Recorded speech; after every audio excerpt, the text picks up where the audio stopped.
July 1945, Camp Swift, Texas. The examination room was small and suffocating. Heat pressed down from a low ceiling where a tired fan clicked in slow, uneven circles. The smell of disinfectant hung sharp in the air, mixing with dust and the faint metallic scent of old medical instruments. Pale sunlight filtered through a screen window, drawing thin yellow lines across the worn linoleum floor. The door opened with a soft squeak of hinges. A young woman stood in the doorway, gripping the frame with both hands as if it were the only thing keeping her upright. She wore a faded German uniform, the fabric hanging loose on her frame, like a tent draped over bones. Her face was hollow eyes, two large cheekbones pressing against skin that seemed stretched too tight. Her name was Greta Holzer. She was 24 years old, but she moved like a woman 3 times her age. Lieutenant Ruth Aldridge, a nurse from the Women's Army Corps, stood at her side. Aldridge was 28, tall and steady, with the kind of competent calm that came from years of emergency work.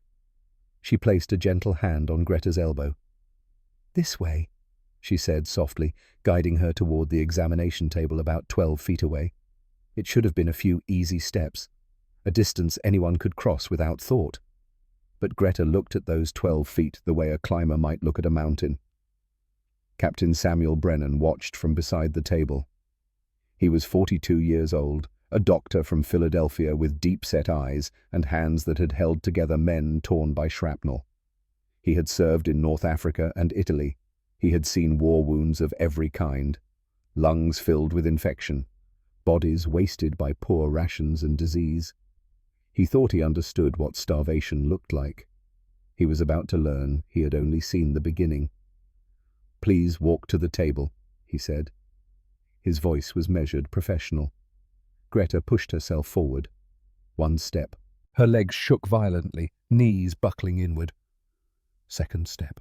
Her hand shot out to grab the wall fingers, white with desperate pressure.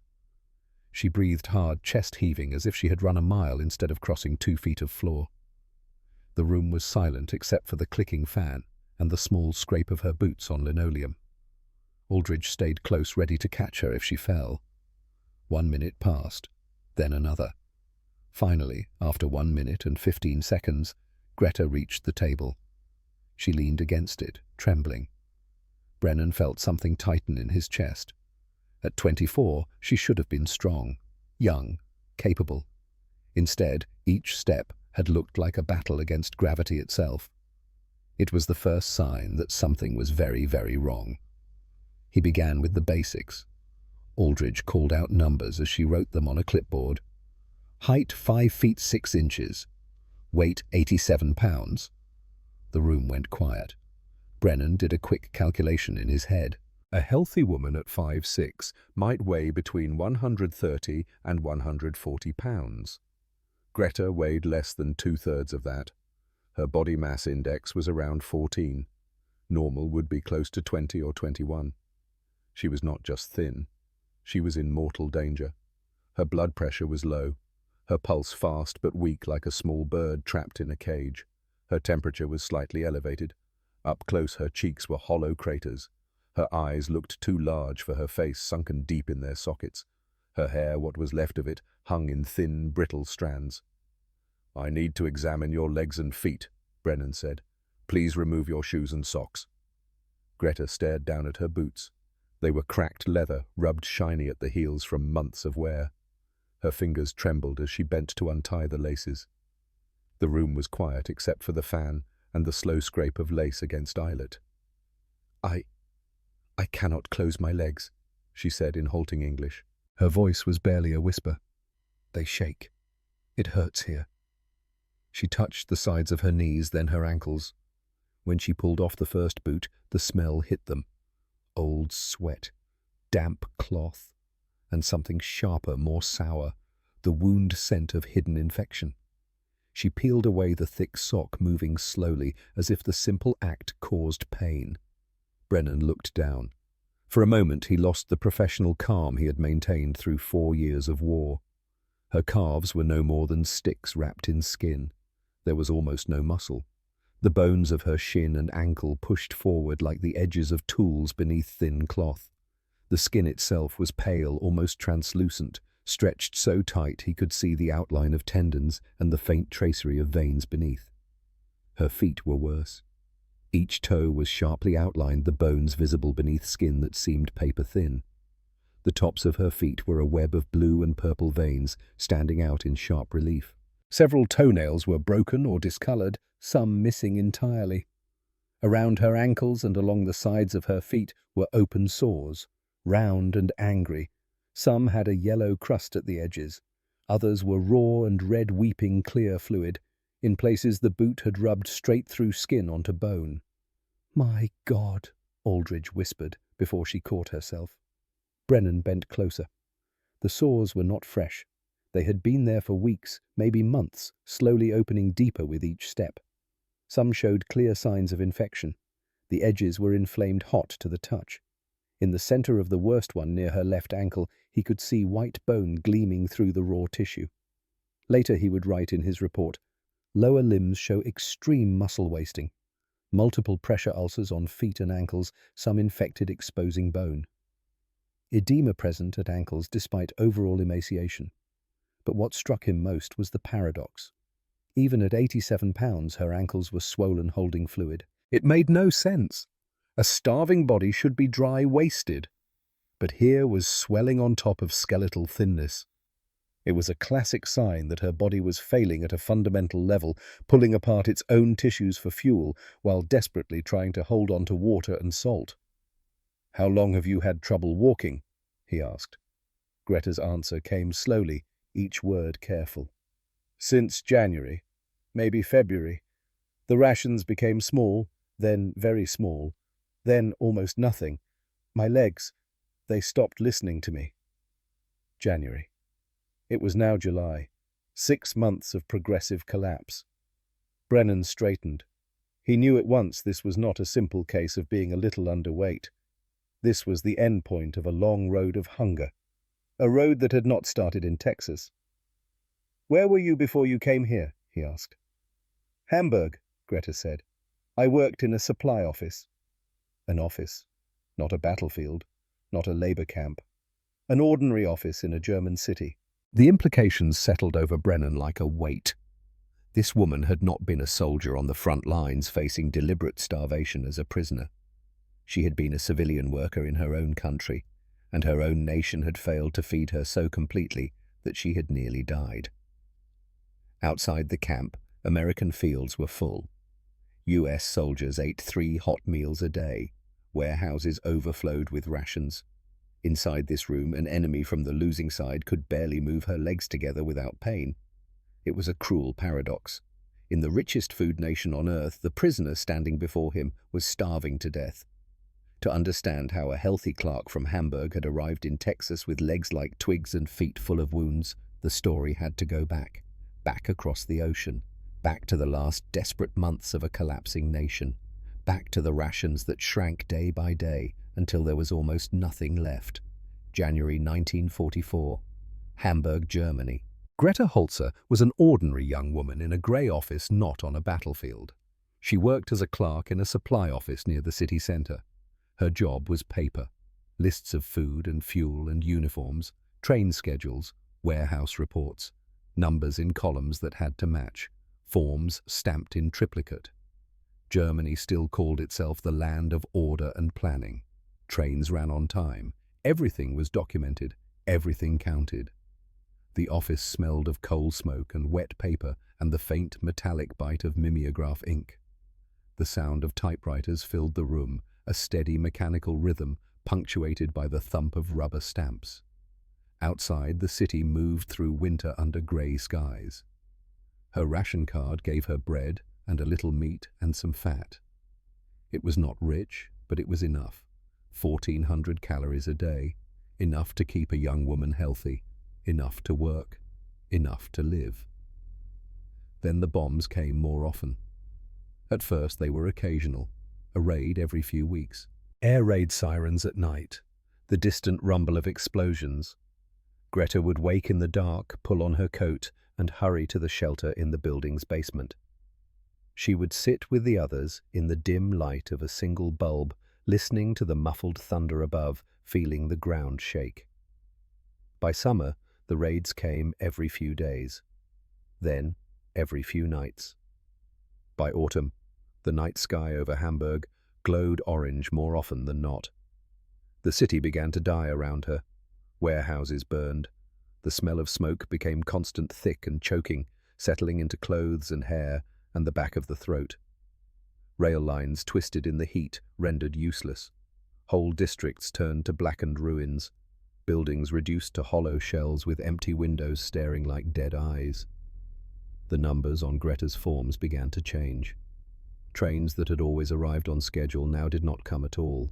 Warehouses that had always reported full inventories now reported nothing.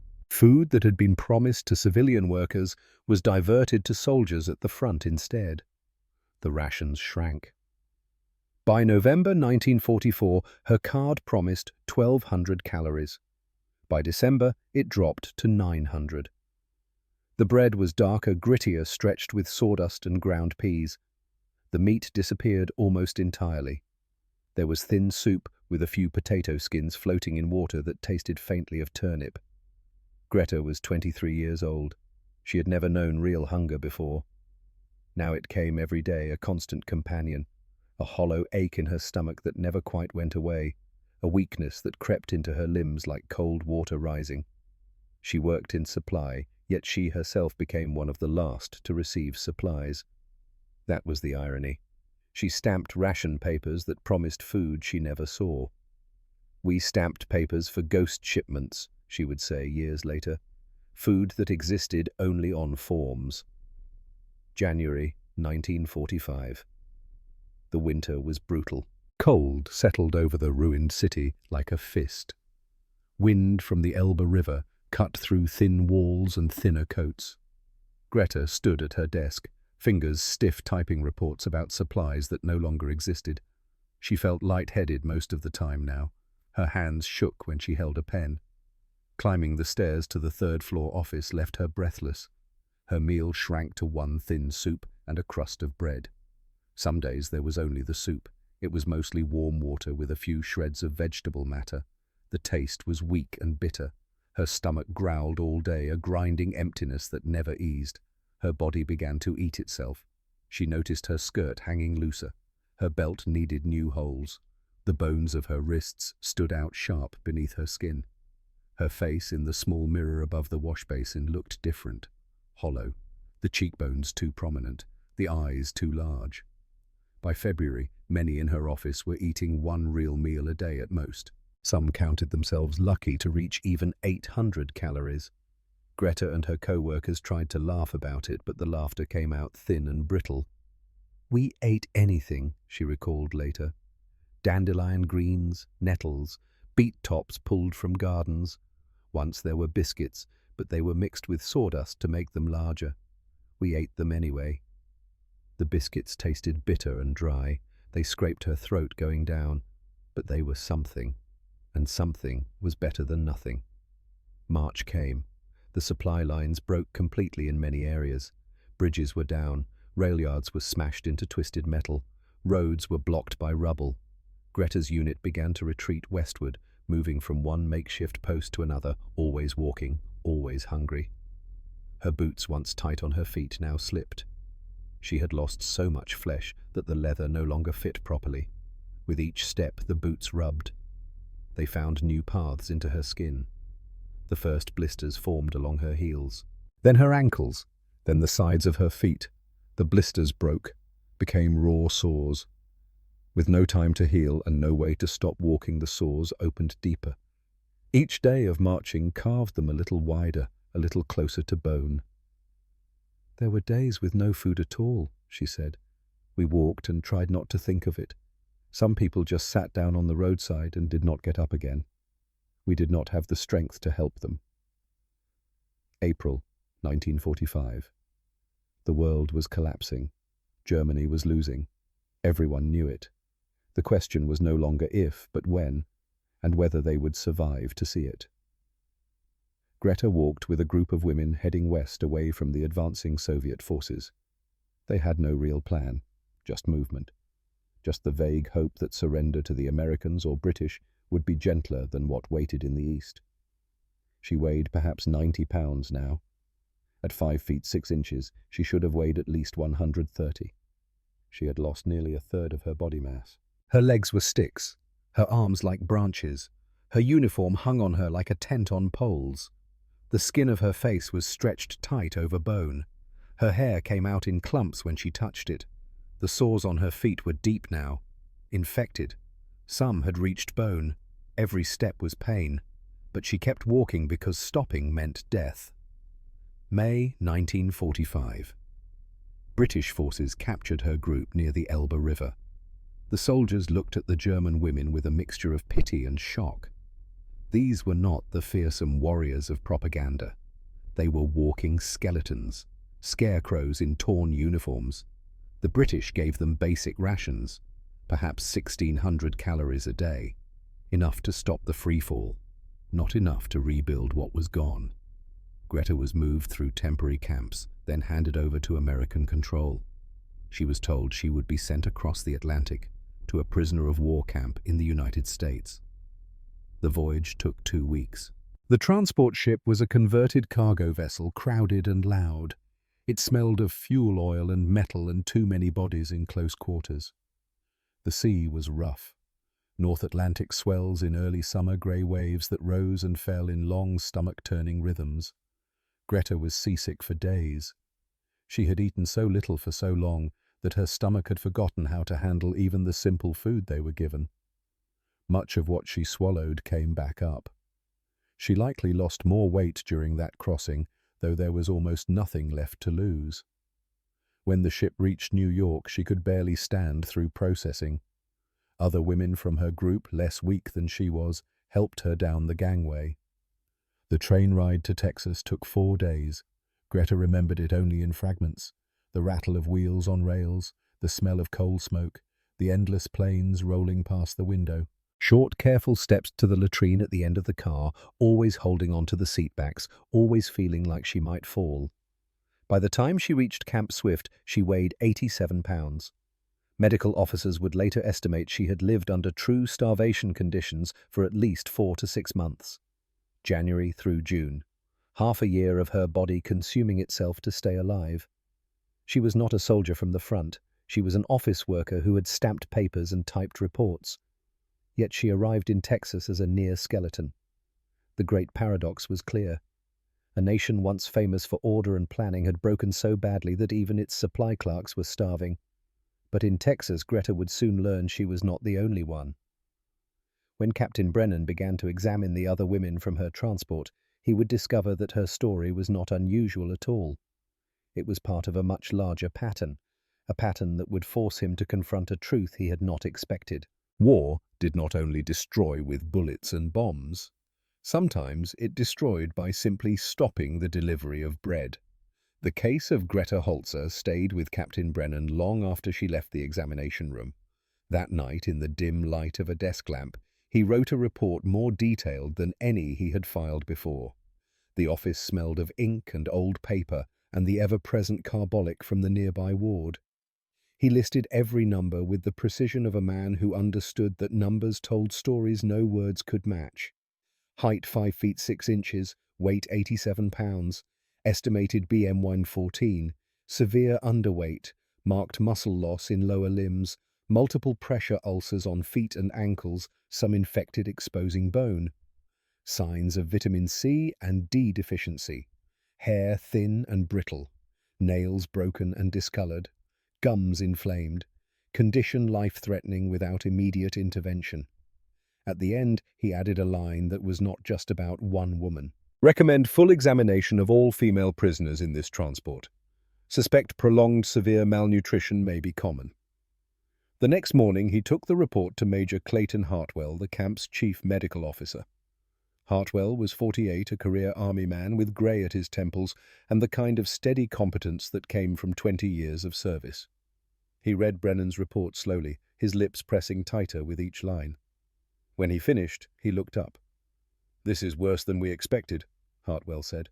"We knew Germany was short of food, but this is systematic starvation." Or a complete collapse of supply, Brennan replied. Either way, if she is typical, we have a problem that our normal intake routine will not catch. Hartwell nodded slowly. Examine the rest. All 30 women from that transport. Document everything. I need facts, not guesses. For the next 3 days, the examination room became a quiet factory of bad news. One by one, the women from Greta's transport stepped inside.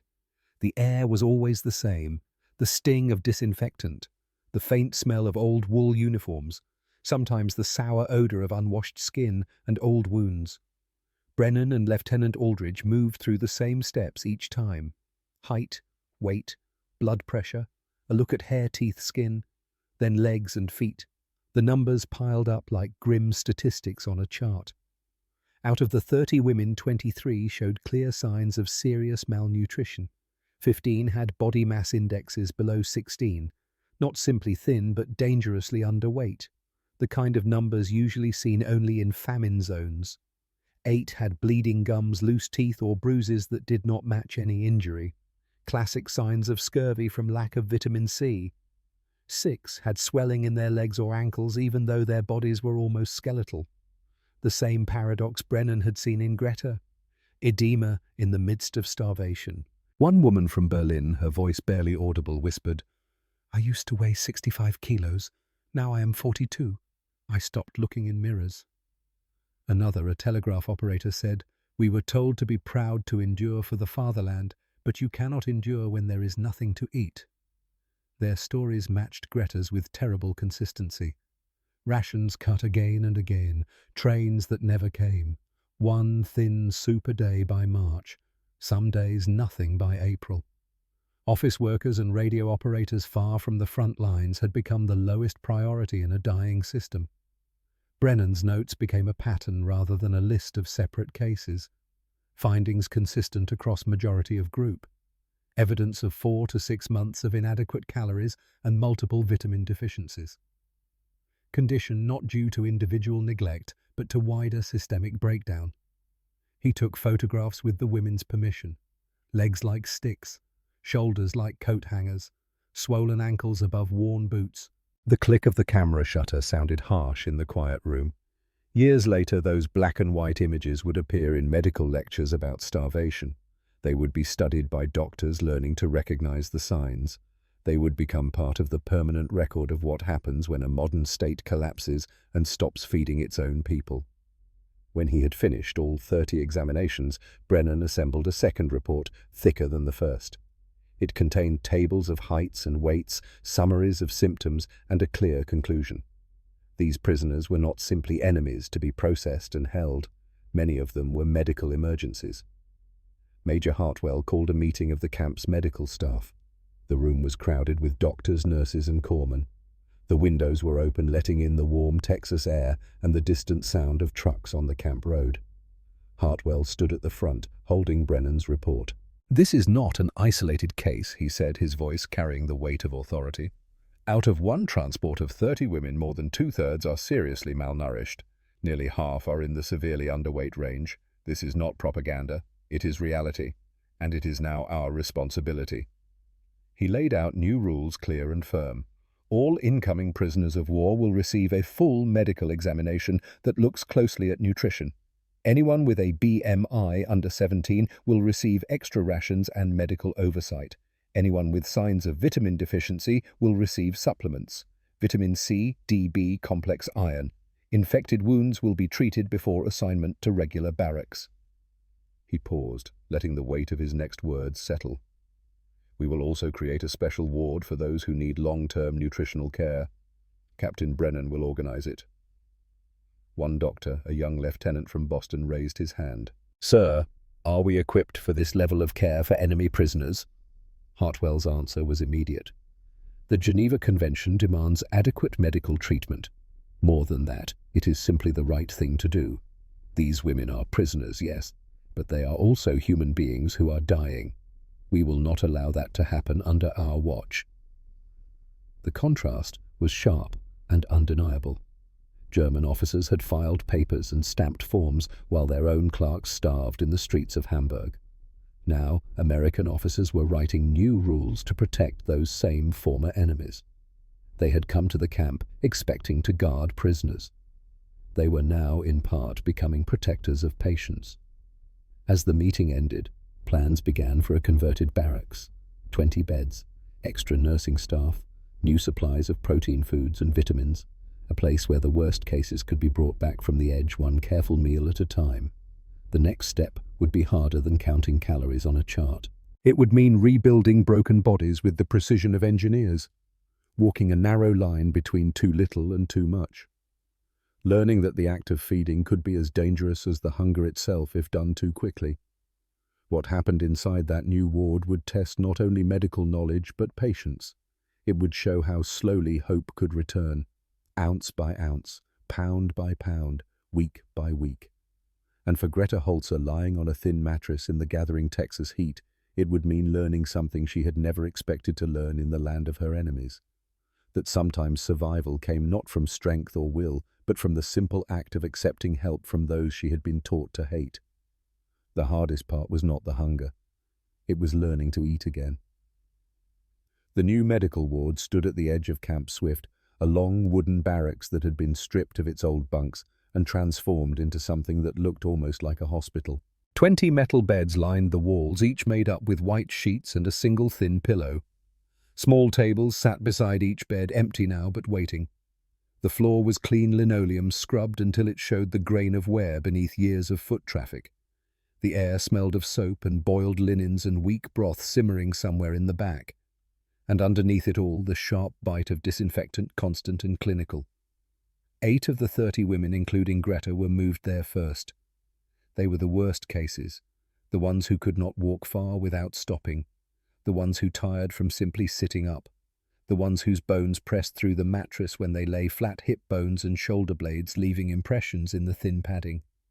Captain Brennan walked the row each morning with a clipboard, his footsteps steady on the floor. Nurses took pulses and temperatures and blood pressures.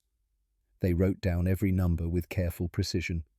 Heartbeats per minute, degrees on the thermometer, pounds on the scale. These figures would guide everything. Lieutenant Aldridge supervised the care with quiet efficiency. She moved between the beds, checking wounds, adjusting pillows, speaking in low tones that carried reassurance without false promises. 2 other nurses, Corporal Ellen Hayes and Private Dorothy Klein, completed the team. Feeding these women was like walking on a knife's edge. Too little food and they would not recover. Their bodies would continue the slow collapse, burning through what little remained until there was nothing left. Too much food too fast, and their damaged systems could fail in ways that were sudden and catastrophic. Brennan had read about refeeding syndrome in medical journals. It was a dangerous shock that could happen when a starved person suddenly received normal meals.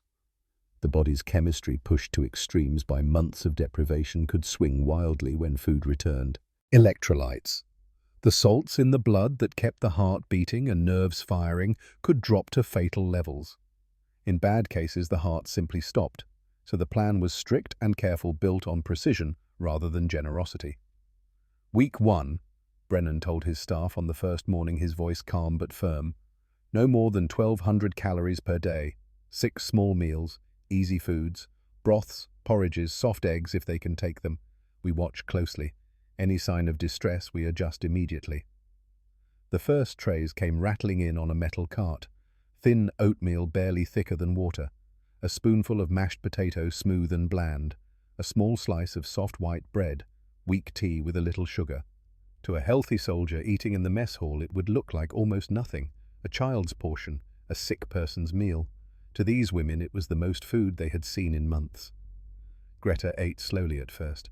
Not because she felt particularly hungry, her stomach had shrunk and adapted to emptiness, but because Lieutenant Aldridge told her to. 1 small spoon at a time. Chew carefully. Let your body remember. After only a few bites, her stomach cramped. A sharp, twisting pain that made her stop and press her hand against her abdomen. She felt nauseous, her throat tightening. "There is so much," she whispered to Aldridge, looking down at the half-full bowl of oatmeal. "My body has forgotten how to eat." "Your body will remember," Aldridge said gently. But it needs time. Just a little more, 1 spoon at a time. If someone felt sick, the next portion was delayed but not cancelled. The aim was steady intake, not big meals. A constant trickle of nutrition rather than a flood. Brennan ordered daily weights. Each morning the women stood on the scale and the numbers were recorded in the log. The results in that first week were discouraging. Some gained a pound, some gained nothing at all. One woman actually lost a little as the worst of her swelling eased and water left her tissues. "Do not be discouraged," Brennan told them during his evening rounds. "Your body is learning again. This takes time. We are not measuring days, we are measuring weeks." In week 2, calories rose to around 1,500 per day. The food grew slightly richer. More potatoes mashed until they were smooth as cream. A bit of boiled chicken shredded fine. Thicker soups with actual pieces of carrot and celery. The smell in the ward changed, became more substantial, less like a sick room, and more like a place where people were being fed. Vitamin tablets were added to the regimen. Vitamin C for their gums and skin to heal the wounds and stop the bleeding. Vitamin D and calcium for their bones, which had grown brittle from months of deprivation. B complex for their nerves to stop the tingling and numbness. Iron for their thin blood to bring colour back to faces that had turned the grey of old newspaper. The tablets were chalky and bitter on the tongue. Several women grimaced when they swallowed them, but they were vital as the food itself. By the end of that second week, Greta had gained about 3 pounds. It did not show much to the eye. Her face was still hollow, her arms still thin, but she felt small changes. The constant chill that had lived in her bones for months eased a little. She could think more clearly, the fog that had settled over her mind lifting in small degrees. The sores on her feet, cleaned and dressed each day with fresh bandages, started to close at the edges. The angry red inflammation faded to pink. The swelling at her ankles began to shrink as her body's fluids came back into balance. "There is less fog in my head," she told Brennan during one examination, speaking slowly as she searched for the right English words. "I can think without so much effort. It is strange. I almost feel guilty." "Guilty?" Brennan asked. "For what?" "For eating so well when my mother is still in Hamburg," she said quietly. "She has less than this, I am sure of it." The paradox was painful. In a land of plenty, an enemy prisoner was gaining strength, each calorie carefully counted and measured. Meanwhile, across the ocean, her family in ruined Germany faced plates that were mostly empty. Week 3 and 4 brought further increases up toward 1,800 calories. More protein appeared, beans cooked until they were soft, small portions of ground beef mixed into the potatoes, sometimes powdered milk stirred into drinks, adding richness and thickness. The sound of spoons on bowls grew louder. Some women began to ask for seconds. That was a good sign, Brennan noted in his records. Appetite returning. The body recognizing that food was available again. Physical therapy started in small steps. At first it meant only sitting up longer, 5 minutes, then 10, then 15, letting the muscles in the back and abdomen remember how to hold the body upright, then standing next to the bed with someone holding an elbow ready to catch if the legs gave out. Just standing, feeling weight on feet that had almost forgotten the sensation. The first walks were just across the ward and back, perhaps 20 feet total. The floor felt hard under still tender feet, and the pain was sharp, but it was less than before. The sores were healing. The infected tissue was being replaced with healthy skin. By week 4, Greta's total weight gain reached about 8 pounds. 95 pounds now. Still desperately thin, but no longer at the very edge of death. Her face had softened slightly. The sharpest angles of her cheekbones were less pronounced. Her hair no longer came out in clumps when she ran her fingers through it. She could walk the length of the building without stopping, though she still held onto the bed rails for support. Brennan took new photographs. The same legs as before, but slightly fuller. The sores smaller, healing from the edges inward. The skin less tight over bone, with just the beginning of healthy tissue returning. He wrote in his notes, patient gaining approximately 2 pounds per week. Muscle returning slowly. Wounds healing well. No signs of refeeding syndrome. Emotional state improved. By week 8, Greta was up around 15 pounds from her lowest weight, bringing her to approximately 102 pounds.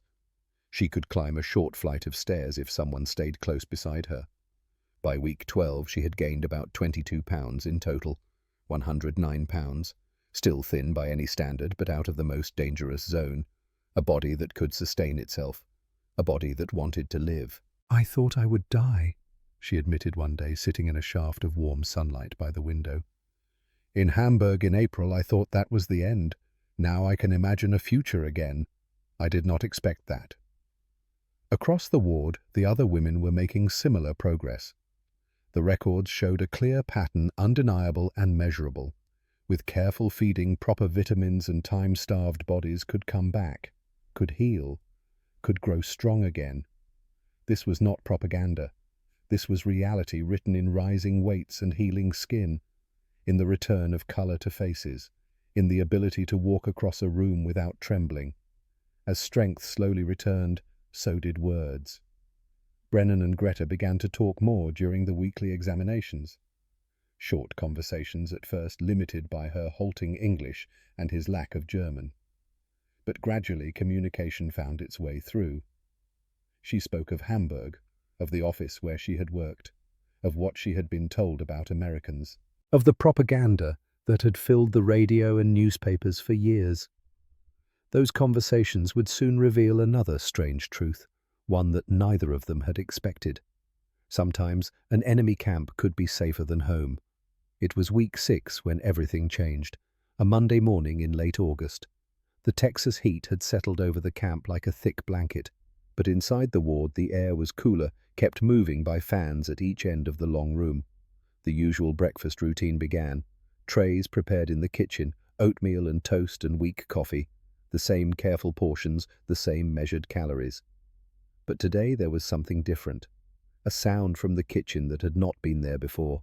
A sizzling, sharp and bright, and a smell that began to drift down the hallway and into the ward. Greta was sitting up in bed, her back supported by 2 pillows. She lifted her head slightly, nostrils flaring.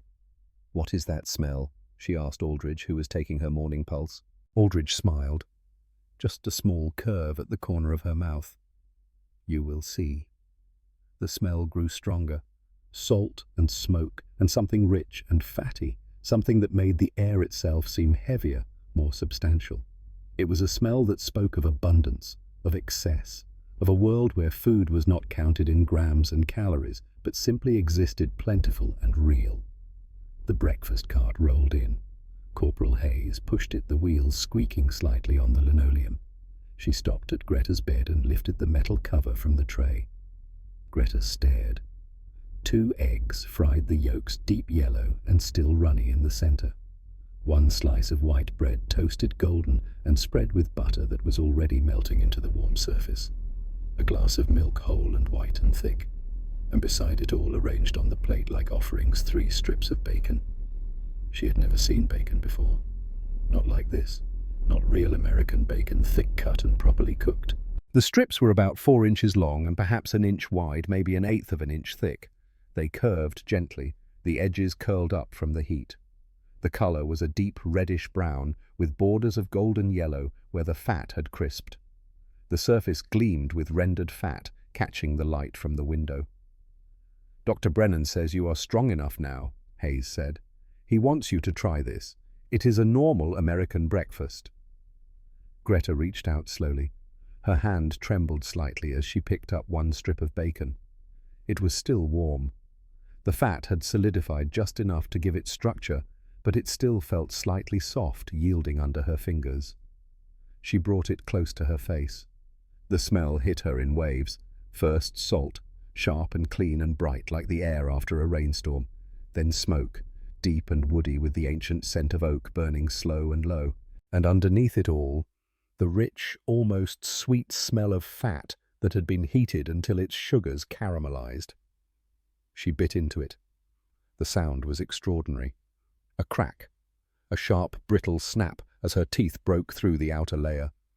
The bacon shattered like thin glass fragments of crisp meat, dissolving almost instantly on her tongue. Then the flood of sensation.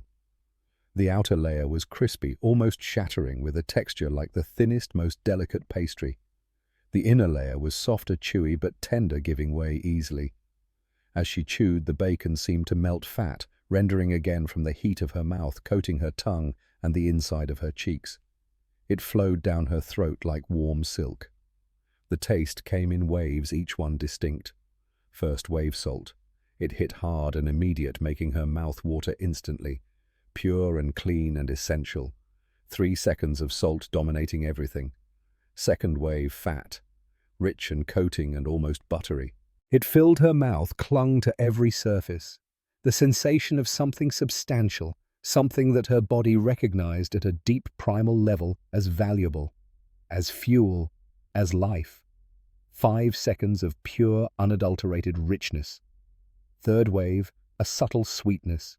Not sugar, but the caramelization of the meat's own sugars, cooked until they turned golden and complex. 3 seconds of this gentle, almost hidden sweetness that balanced the salt and fat. And then the aftertaste. Smoke. Lingering for 30 seconds or more. The ghost of wood fire, ancient and deep, coating the back of her throat. Her entire body seemed to respond. Her stomach warmed as if she had swallowed sunlight. Her head cleared with a sudden, sharp focus that she had not felt in over a year. Every nerve seemed to wake up at once. Her shoulders, which had been tense without her even realizing it, relaxed. The war disappeared. The camp disappeared. Germany disappeared. There was only the bacon. Only this moment. Only the overwhelming sensation of something good and rich and real. She opened her eyes. She had not realized she had closed them. Aldridge was watching her with a gentle expression. "Good?" the nurse asked. Greta could not speak. She nodded. She reached for the second strip. This time she ate more slowly, letting herself pay attention to every detail. The way the crispy edges gave way to the softer center. The way the fat seemed to coat her throat, leaving a film that tasted faintly of smoke and salt. The way her body seemed to hum with satisfaction. The second strip disappeared. She picked up the third. Halfway through, the tears came. They surprised her. She had not cried in months. There had been no tears left, but now they came silent and steady, rolling down her cheeks and dropping onto the hospital gown. Aldridge stepped closer. "Are you okay?" Greta nodded again. She finished the third strip, chewing slowly, swallowing carefully. The taste of smoke lingered in her mouth. When it was gone, when the last trace of fat had dissolved from her tongue, she finally found words. "My mother," she said quietly. "In Hamburg. She is eating tree bark to survive, boiling it to make it soft enough to chew. And I just ate 3 pieces of bacon, here, in the land of my enemies." Her voice was steady, but the tears kept coming. "I do not know if I should feel grateful or ashamed. Maybe both." The room was silent. The other women in nearby beds had stopped eating, watching. Brennan, who had been standing near the door, stepped forward. He said only one sentence, and he said it gently. "Your mother would want you alive." Greta looked at him. "I know," she whispered. "But knowing does not stop the guilt." October 1945. The war had been over for 5 months. Germany had surrendered in May. Japan in August, after 2 atomic bombs reduced cities to ash in seconds. The world was trying to remember what peace looked like. The Red Cross informed camp authorities that some prisoners would now be allowed to send letters home. Mail routes broken and blocked for months were slowly reopening. Infrastructure was being rebuilt. There were limits, of course. 1 or 2 short letters carefully censored. Nothing about military secrets or camp locations, but personal messages were permitted. For Greta, the hardest part was the first line. She sat at a small table in the ward's day room, a pencil in her hand and a single sheet of paper before her. How did she tell her mother that she was safe, that she was gaining weight, that she was sleeping in a clean bed in Texas while Hamburg was still a field of ruins? She began simply. "Dear Mama, I am alive. I am in a camp in America. It is called Camp Swift in Texas. I am writing to tell you that I am well and that you must not worry." The paper smelled faintly of ink and dust. Her hand shook a little as she formed each letter. She wrote about the final months of the war, about the thinning rations, about the endless walking, about the sores on her feet, about the day she could barely stand. Then came the hardest part. The American doctor saw my feet and said I was near death from hunger, but the Americans have fed me and treated me. I have gained weight. I can walk again. They have been correct and humane, not cruel as we were told. She paused. The next sentence felt like a confession. They give me food I never saw in Germany even before the war. Last week they gave me bacon, 6 pieces at one meal. Mama, I ate while you are hungry. I receive more food here than you probably do in Hamburg. I am grateful, but I also feel guilty. She signed it with her name and the date. When the letter left Texas in December 1945, it traveled slowly, through Red Cross hands, across the Atlantic on a cargo ship, into a Germany where post offices were broken, streets blocked, and many buildings had no roofs. It took nearly 3 months to reach Hamburg. In April 1946, Greta received a reply. The envelope was thin and worn-creased from handling. The paper inside smelled of damp and cold smoke. Her mother's handwriting was shakier than she remembered, the letters less steady. "Dearest child, I thank God that you are alive and healing. Do not feel shame for being fed. It is a comfort to me to know that somewhere you have enough to eat. Hamburg is in ruins. We live in 2 rooms with relatives. Our ration is small, but we survive. The important thing is that you are safe. Come home when you are allowed. We will rebuild together." The contrast was sharp and painful. In Texas, Greta was eating 3 careful meals a day, plus extra bread and milk as her weight climbed toward 115, then 118 pounds. She had color in her face, strength in her legs, hope for tomorrow.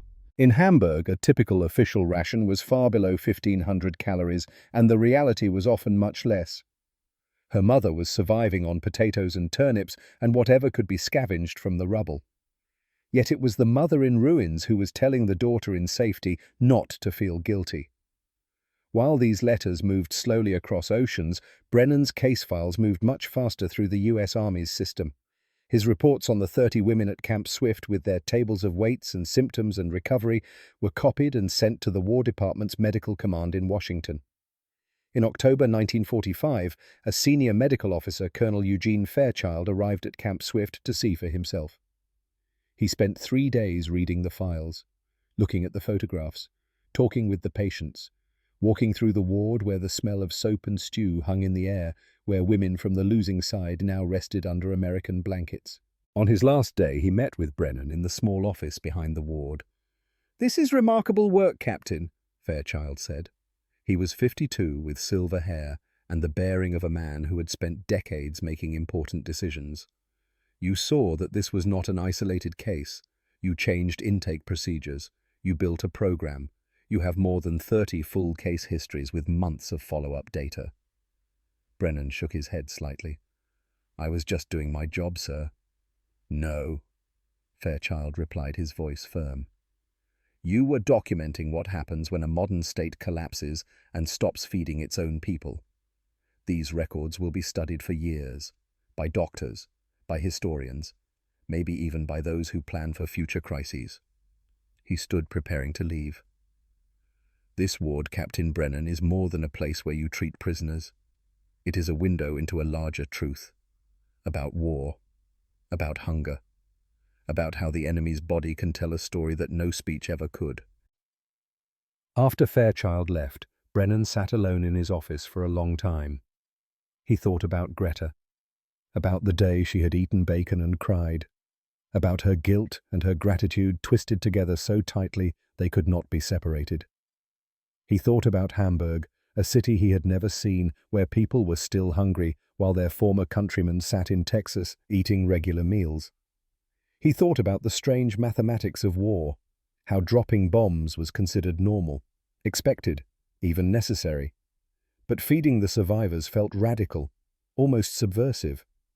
In that moment, the examination room in Texas became more than a place where one doctor and one patient had met. It became part of a permanent record, a record that would outlive both of them. Soon the war would truly be over for Greta. Repatriation lists were being drawn up. Hamburg waited damaged but still standing. And long after she went home, the papers that carried her numbers 87, then 109, then 118 would continue to travel, shaping ideas about medicine, about responsibility, about humanity. Those ideas and the memories they carried would not end with the war. They would follow both Greta and Brennan into the peace and into history. Spring 1946. The repatriation lists came in March, typed on thin paper and posted on a board outside the administrative building. Women gathered around it each morning searching for their names. Some cried when they found them. Others stood silent, staring at the letters that spelled out their ticket home. Greta's name appeared in the second week of April. On a warm Texas morning that smelled of dust and engine oil, she walked to the medical office for one final examination. Her steps were steady now, no trembling, no need to hold on to walls or bed frames. Just walking the way a healthy 25-year-old woman should walk. Brennan looked at the numbers on her chart one last time. Height, still 5 feet 6 inches. Weight, 118 pounds. Her body mass index had climbed from 14 to just over 19. Still on the lean side of normal, but no longer in danger. No longer dying. Her legs, once no more than sticks wrapped in skin, now had shape. Muscle had returned, not bulky, but present, doing the work legs were meant to do. The scars on her feet were pale and closed, thin white lines that marked where the wounds had been, but no longer hurt. "When you arrived," Brennan said quietly, "I was not sure you would live. Now you are healthier than many civilians in Europe." Greta met his eyes. "You saved my life, Dr. Brennan. You, the nurses, the food, the medicine. I will not forget this." "I only did what any doctor should do," he replied. "You were a patient who needed help." They shook hands.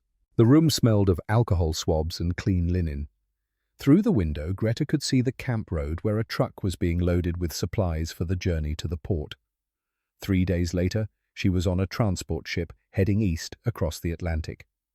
The voyage was nothing like the one that had brought her to America. She was not seasick this time. Her body rebuilt and strong handled the motion of the waves without rebellion. She ate the simple meals they were given and kept them down. She slept in a narrow bunk and woke without the bone-deep exhaustion that had marked her every morning for a year.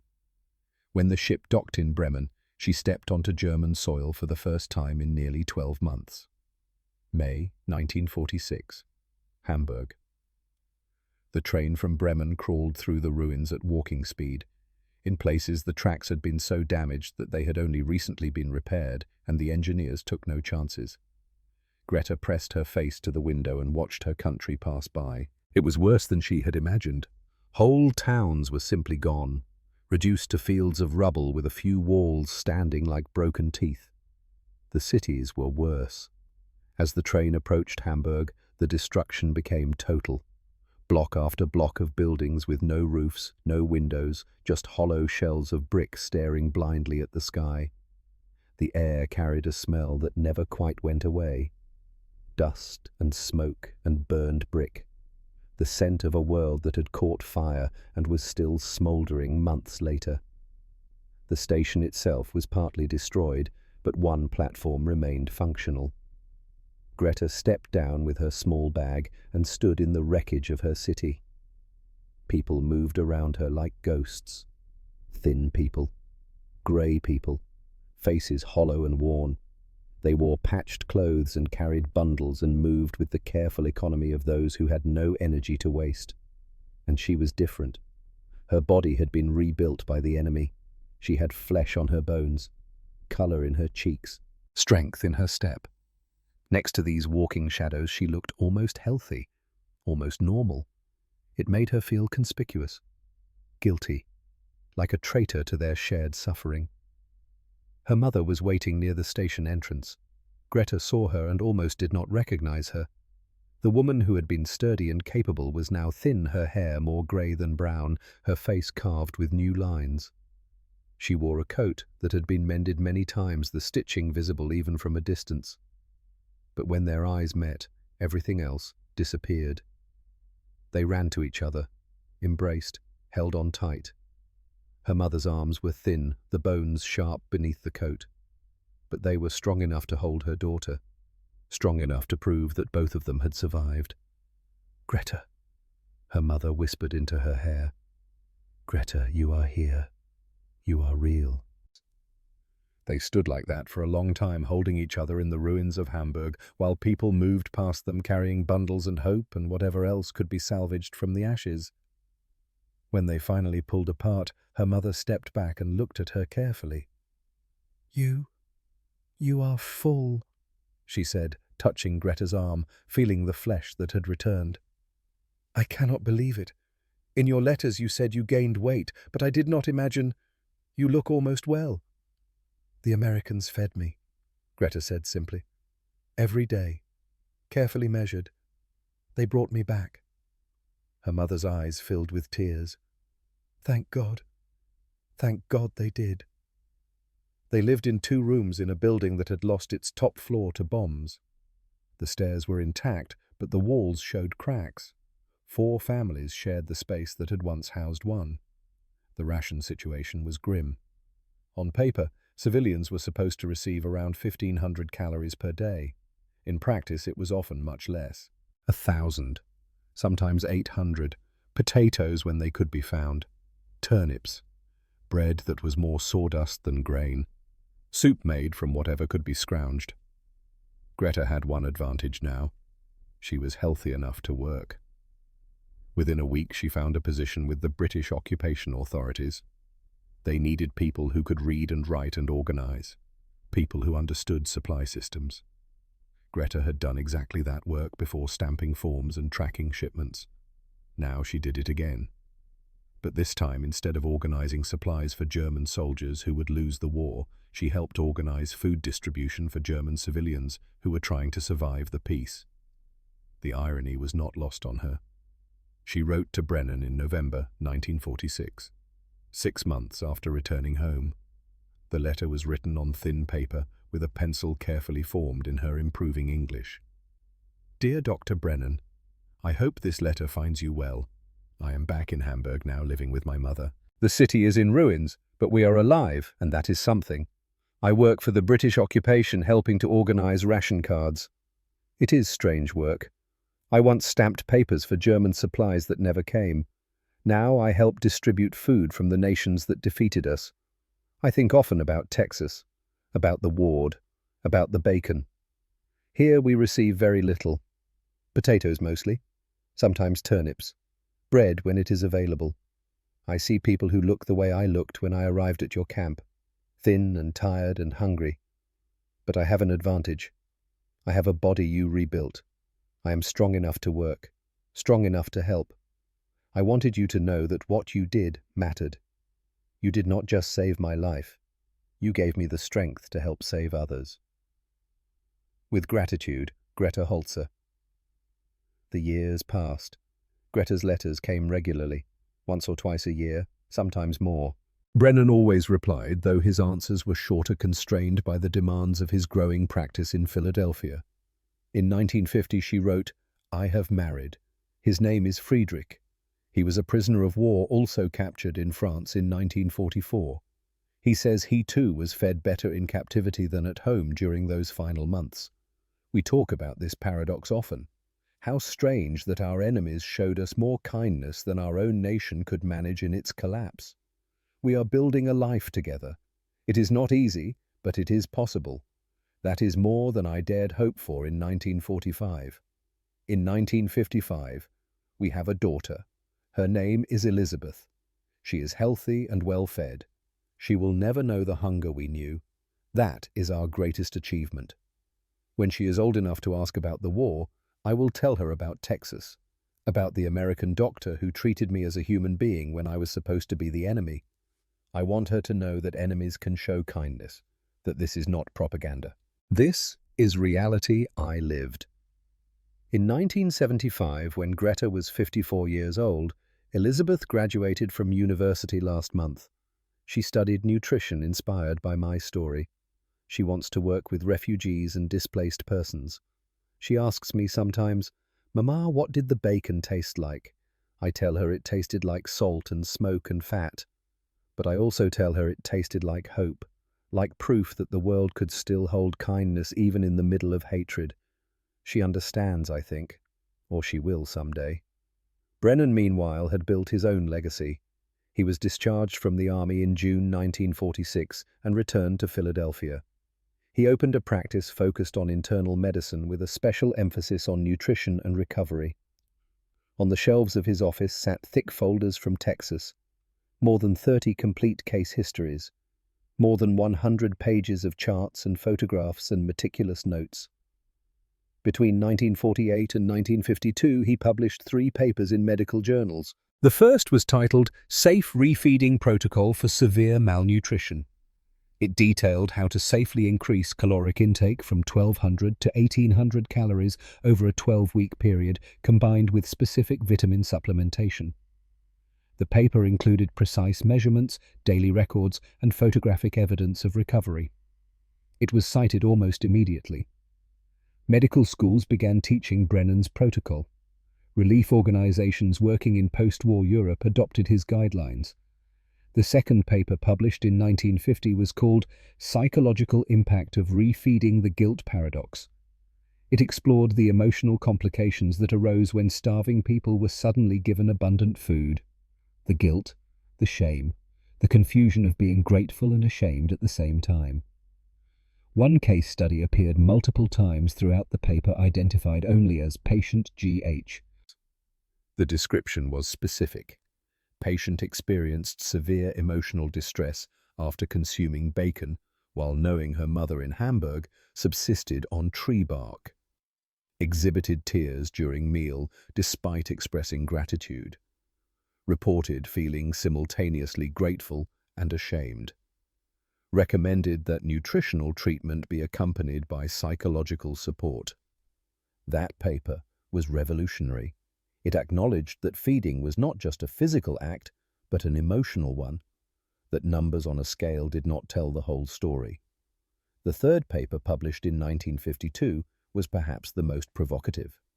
Food as Diplomatic Tool Lessons from Enemy POW Care. It argued that food could be a more effective weapon than propaganda, that the simple act of feeding could change minds more powerfully than 1,000 leaflets dropped from planes. The paper included a quote that would be repeated in lectures and textbooks for decades. 3 pieces of bacon did more to change one woman's understanding of America than any speech or pamphlet could have accomplished. Food is truth in a way words can never be. The paper was controversial. Some accused Brennan of being too soft on the enemy.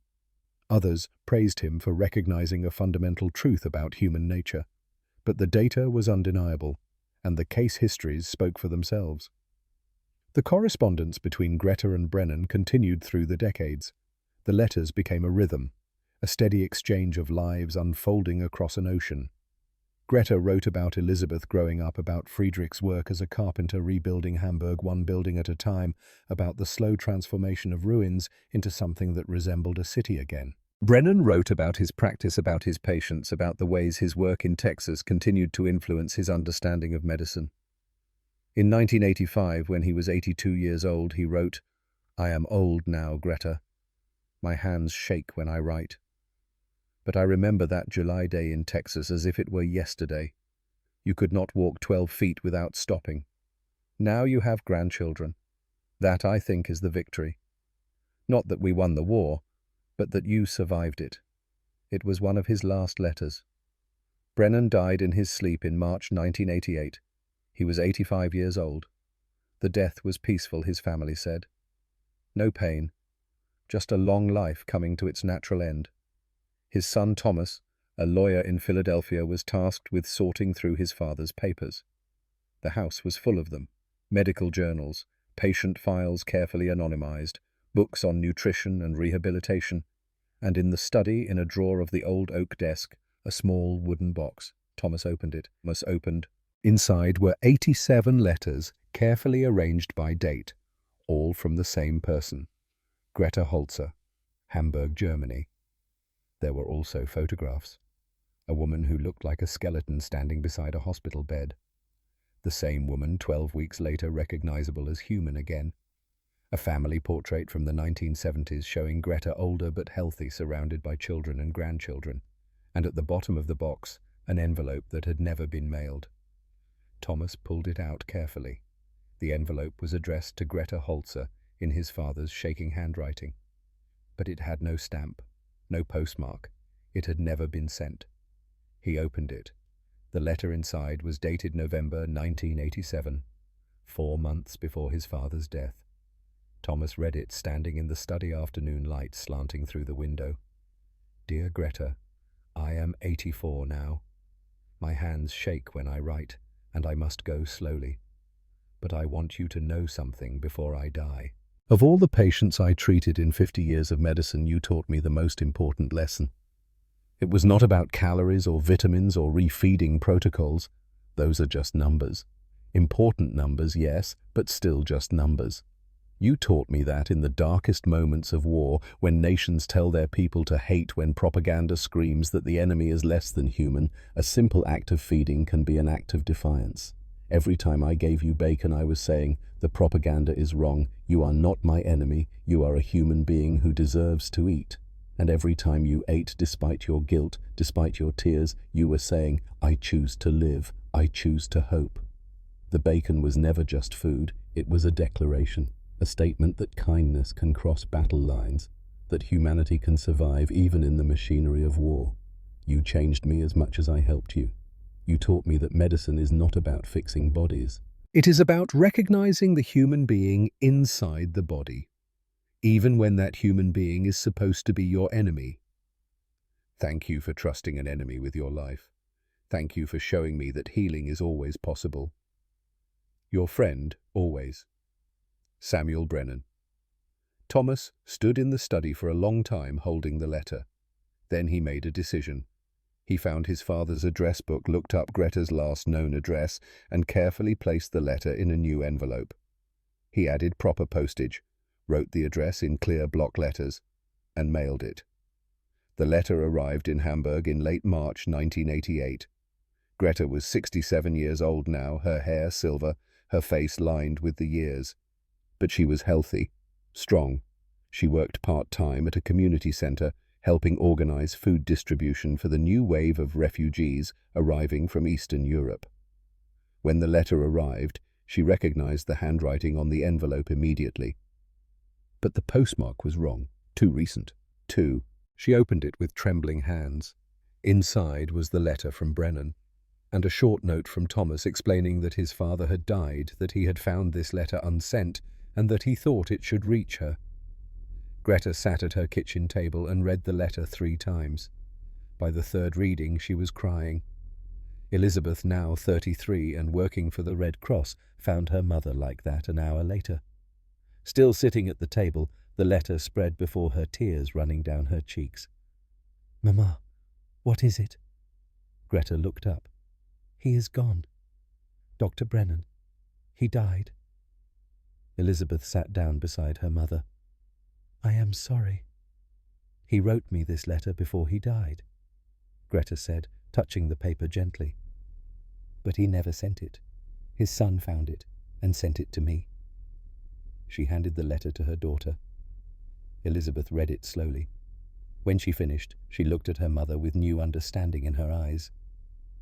"He saved your life," she said softly. "Twice," Greta replied.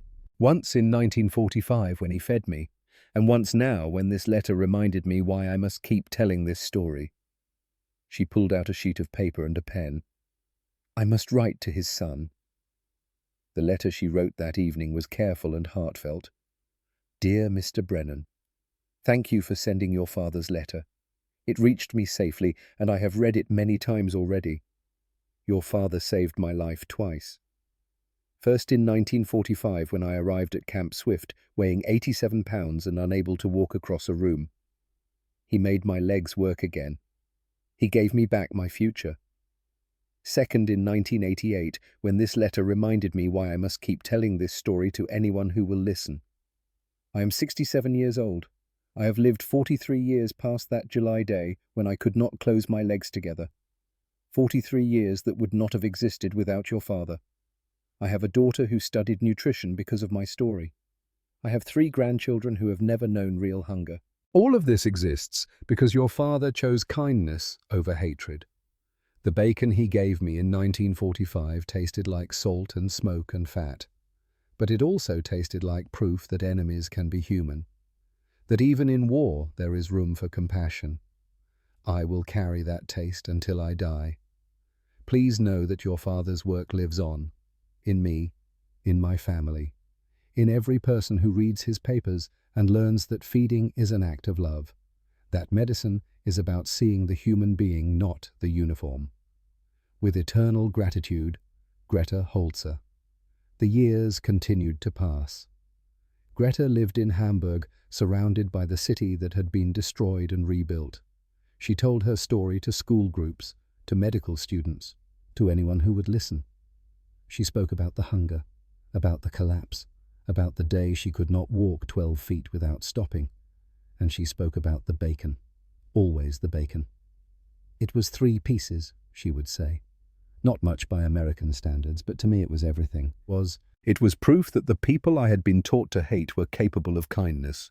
It changed everything I thought I knew about the world. In 2001, at the age of 80, Greta Holzer died peacefully in her sleep in Hamburg. She was surrounded by her daughter, her 3 grandchildren, and her 2 great-grandchildren. None of them had ever known real hunger. None of them had ever had to eat tree bark to survive. Her last words, according to Elizabeth, were simple.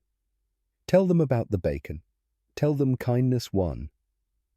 Brennan had died 13 years earlier in 1988 at 85. His papers had been donated to a medical history archive in Philadelphia. Students and researchers still pulled them out regularly, studying his protocols, examining his photographs, learning from his meticulous documentation of how to bring the starving back to life. In 2002, something remarkable happened.